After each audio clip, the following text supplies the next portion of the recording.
Eğer bir insan kardeşinde olan mal mülke həsəd edirsə, bu Allah'a karşı etirazdır. Ya Rab, sen ona niye vermişsən? Niye onda mal mülk var? Yani buna Allah'a, yani həsəd etmeyiyle Allah'a etiraz etmiş sayılır. Ki niye ona verilib? Niye onda var? Və yaxud da ondan itdikdə sevinir. Ne yaxşı ondan getdi.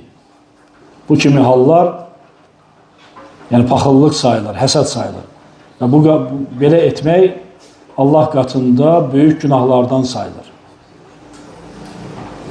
Yəni həsəd heç vaxt xeyir gətirə bilməz. Həsəd müsəlmanlar arasında daima düşmənçilik, qeybət, nəmmamlıq bu kimi şeylərə səbəb olur. Həsəd edən insan məcburdur ki, onun arxasınca danışsın. Həsəd edən insan məcburdur ki, onun malının getməsi üçün yollar axtarsın.